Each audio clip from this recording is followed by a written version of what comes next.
నమస్తే, welcome to our channel. Obulapuram అక్రమ mining కేసులో ఇప్పటికే 5గురికి శిక్షలు ఖరారు చేసింది. మరి ఈ కేసులోనే ఆరోపణలు ఎదుర్కొంటున్న శ్రీలక్ష్మి 2022లో తెలంగాణ హైకోర్టు ఈమెకి విముక్తి కల్పించింది. ఈ నేపథ్యంలో ఇప్పుడు సుప్రీంకోర్టు ఏదైతే తెలంగాణ హైకోర్టు ఇచ్చిన తీర్పుని కొట్టేస్తూ ఉత్తర్వులు ఇచ్చింది. దీనిపైన పూర్తిగా విశ్లేషించడానికి మనతో పాటుగా ఉన్నారు సీనియర్ జర్నలిస్ట్ డివి శ్రీనివాస్ గారు. సార్ నమస్తే. నమస్తే సార్, ఓబుళాపురం అక్రమ మైనింగ్ కేసులో అప్పట్లో పలు ఆరోపణలు ఎదుర్కొన్నారు ఐఏఎస్ శ్రీలక్ష్మి గారు. మరి 2022లో ఆమె క్వాష్ పిటిషన్ దాఖలు చేసుకోగా ఈ కేసు నుంచి ఆమెను తప్పించింది తెలంగాణ హైకోర్టు. మరి మొత్తానికి సిబిఐ కోర్టు దీన్ని కౌంటర్ దాఖలు చేస్తూ సుప్రీంకోర్టును ఆశ్రయించగా మరి ఈ రోజు చూసుకున్నట్లయితే దీనిపైన తీర్పు వచ్చింది. మరి మొత్తానికి ఐఏఎస్ శ్రీలక్ష్మిని మళ్ళీ విచారించాలని చెప్పి ఏదైతే సుప్రీంకోర్టు ఆదేశాలు ఇచ్చిందో దీన్ని ఏ విధంగా చూడాలంటారు? మరి ఈ కేసులో ఆమెకి శిక్ష పడుతుందంటారా? ఏమంటారు మీరు? ఎందుకంటే ఇవాళ సుప్రీంకోర్టు 3 నెలల్లో దాని విచారణ కూడా కంప్లీట్ చేయమంది. ఎంత సీరియస్గా ఉందో ఆ ఒక్క ఇష్యూలోనే మనకు కనపడుతుంది. సిబిఐ న్యాయస్థానం 5గురికి 7 ఏళ్ల జైలు శిక్ష విధించడంతో పాటు అక్కడ అక్రమాలకు పాల్పడి ఈ దొంగలందరికీ కూడా ఇవాళ కుమ్మక్కైనటువంటి ఆ అవినీతి అధికారి విడి రాజగోపాల్ మైనింగ్ ఆ గనుల శాఖ అధికారి, ఆయనకి ఆ 4 ఏళ్ళు అదనంగా శిక్ష పడింది, అదనంగా జరిమానా పడింది. అంటే అక్కడ అధికారికి అటువంటి తీర్పు వచ్చినప్పుడు ఆ అధికారి పైన ఉన్నటువంటి సుపీరియర్ ఈమె ఎవరు? శ్రీలక్ష్మి. ఇవాళ గనుల శాఖ కార్యదర్శిగా ఆ రోజు ఆమె ఇచ్చిన జీవో, నోట్ ఫైల్లోనేమో క్యాప్టివ్ అని ఉంది, జీవోలోనేమో క్యాప్టివ్ అనేది ఎత్తేసారు. ఎవరు ఎత్తేసారు? ఆ సంతకం పెట్టింది ఎవరు? శ్రీలక్ష్మి. నీకెవరిచ్చారు అధికారం? ఇవాళ శ్రీలక్ష్మికి తాత్కాలిక ఉపశమనం ఇచ్చింది ఏది? హైకోర్టు. ఆమె క్వాష్ పిటిషన్ వేసుకుంది, దాన్ని అనుమతించింది. అప్పుడే సిబిఐ మీరు అన్నట్టుగా సుప్రీంకోర్టులో ఛాలెంజ్ చేసింది. ఈరోజు శ్రీలక్ష్మి రాజగోపాల్ లాగా ఆమెకు కూడా 7 ఏళ్ల శిక్ష పడుద్దా? 4 ఏళ్ళ అదనపు శిక్ష పడుద్దా? ఎందుకంటే ఓబుళాపురం మైనింగ్ కంపెనీకి ఆ రోజు అనుమతులు ఇచ్చింది ఈమె. గాలి జనార్దన్ రెడ్డికి తవ్వుకోమని ఆదేశాలు ఇచ్చిన దాంట్లో ఈమె లంచాలు తీసుకున్నారని అభియోగం, మీడియా కథనాలు.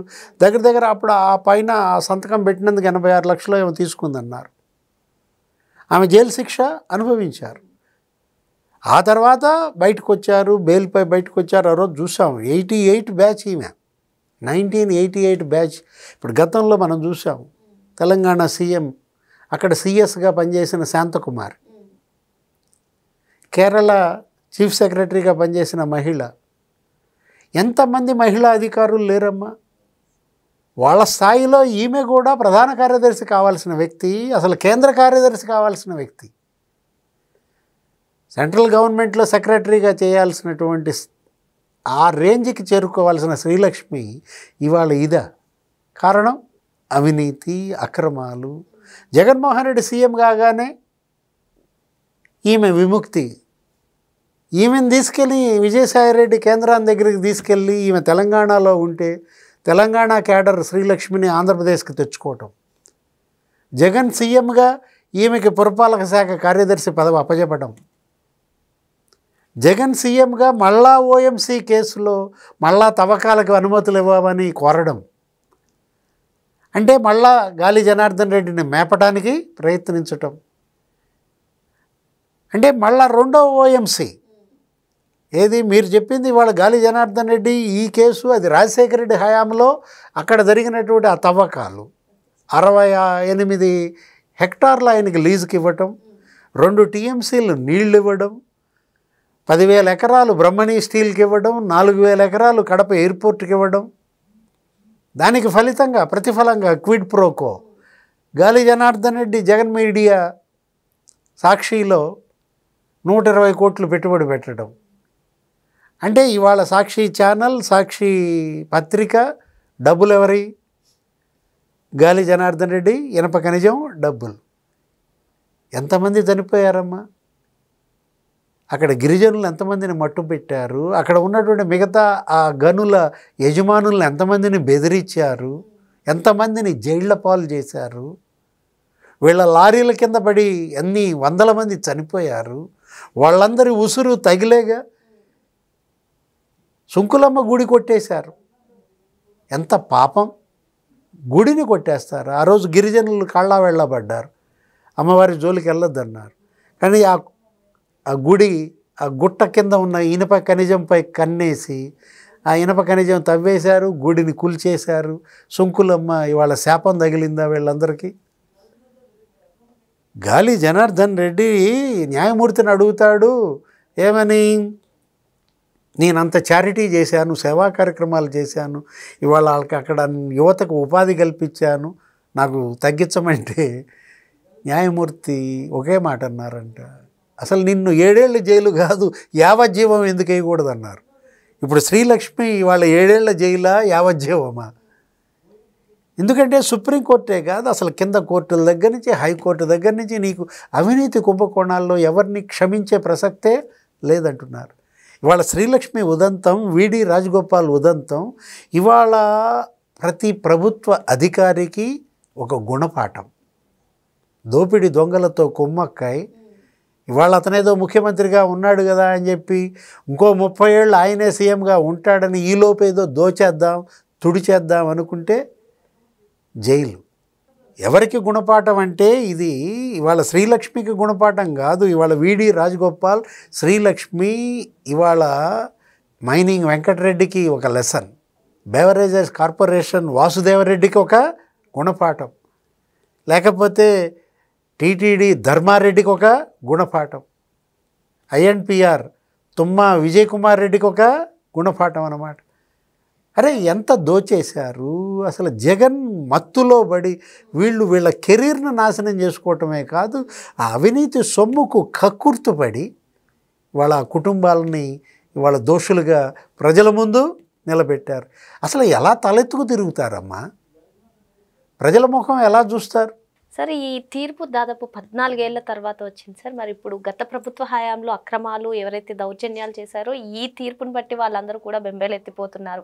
అంటే నెక్స్ట్ మేమే అన్నట్టు వాళ్ళ గుండెల్లో రైళ్లు పరిగెడుతున్నాయని చెప్పి పలువురు విమర్శిస్తున్నారు. మీరేమంటారు? అంటే వాళ్ళేమో బెంబేలెత్తుతున్నారు, జనమేమో హర్షాతిరేకాలు వ్యక్తం చేస్తున్నారు. ఇది ప్రజాధనం. ఏది ఇవాళ ఇనప ఖనిజం అనేది ఇవాళ ప్రజాధనం. ఇవాళ భూమాత నేర్పించారమ్మా వీళ్ళు, భూగర్భాన్ని కొల్లగొట్టారు, దాని ఫలితం అనుభవిస్తున్నారు అన్నమాట. వీళ్ళకి ఎటువంటి సానుభూతి జనంలో రాదన్నమాట. ఎందుకంటే ఇవాళ తీర్పు ఆలస్యమైన తీర్పు మాత్రం ఖాయం. మనం ఇవాళ అనుకుంటాం అదే న్యాయం గెలిచింది, ప్రజాస్వామ్యం గెలిచిందనమాట. గతంలో తెలుగుదేశం, సిపిఐ, సిపిఎం, ఇప్పుడున్న టీఆర్ఎస్, అదే బీఆర్ఎస్, అసలు విపక్షాలన్నీ పుస్తకాల మీద పుస్తకాలు వేసాయి. రాజా ఆఫ్ కరప్షన్ అనే ఒక బుక్ అనమాట. ఇది రాజశేఖర్ రెడ్డి కాదు, అతను రాజా ఆఫ్ కరప్షన్ అన్నమాట. కింగ్ ఆఫ్ కరప్షన్ అని పుస్తకాలు వేశారు. ఇతనేమో ప్రిన్సెస్ ఆఫ్ కరప్షనా, యువరాజు. ఇవాళ ఇతన్నే రాజు అయ్యాడు. కానీ రాజు అయినా మీరు జైలుకి వెళ్ళక తప్పదన్నమాట. ఎందుకంటే ఇది ప్రజాస్వామ్యం. ఇవాళ రాజశేఖర రెడ్డి బతుకుంటే ఈ కేసులో జైలుకి వెళ్ళాల్సి వచ్చేది. సబితా ఇంద్రారెడ్డిని నిర్దోషిగా వదిలేశారు. ఎందుకంటే ఆమె తప్పు ఏమీ లేదు. ఆమె ఒకటే ఏంటి, నేను రాసిన నోట్ ఫైల్ నా సంతకం ఉన్న దాట క్యాప్టివ్ మైనింగ్ అనేది ఉంది. వీళ్ళు బ్రహ్మణి స్టీల్స్ కడతామన్నారు. ఆ కట్టే స్టీల్ ఫ్యాక్టరీకి ఇనుప ఖనిజం ఇవ్వమని మేము చెబితే వీళ్ళకి ఇచ్చిన ప్రాంతంలో నాసిరకం ఇనుప ఖనిజం థర్డ్ క్వాలిటీ, అది ఏంటి 40,000 టన్నులే తవ్వారు అక్కడ. కానీ 1,10,000 టన్నులు అవతల మొత్తం తుడిచిపెట్టారు. ఎక్కడ? వీళ్ళకి అనుమతి ఇవ్వని ప్రాంతంలో అడవి తవ్వేశారు. అసలు కర్ణాటక, ఆంధ్రప్రదేశ్ సరిహద్దుల్ని చెరిపేశారన్నమాట బళ్ళారి మాఫియా. అదంతా బయటపెట్టింది ఎవరు? సంతోష్ హెగ్డే, అప్పటి కర్ణాటక లోకాయుక్త బయటపెట్టాడు. దీన్ని కన్నెర్ర చేశాడు ఎవరి రెడ్డి బ్రదర్స్. ఇవాళ ఈ బంగారపు కుర్చీలేంటి, బంగారపు పళ్ళాలేంటి, కిరీటం ఏంటి? ఇతనేదో కృష్ణదేవరాయల అవతారం అని తనను తాను ఒక కృష్ణదేవరాయలుగా భావించాడు. ఎవరు? గాలి జనార్దన్ రెడ్డి. అన్నీ చేసుకునేవాడంట. ఒక ఖడ్గం, ఒక డ్రస్సు, ఒక కిరీటం పెట్టుకునేవాడంట ఇంట్లో కూర్చుని. అంటే ఇవాళ జైల్లో చిప్పకూడ, బంగారపు పళ్ళెంలో తిన్న రక్తపు కూడు ఇవాళ జైల్లో చిప్పకూడైందా? ఇది లెసన్ అంటోంది. అదే ఎవరికి? ఈ దోపిడి దొంగలకు ఒక గుణపాఠం.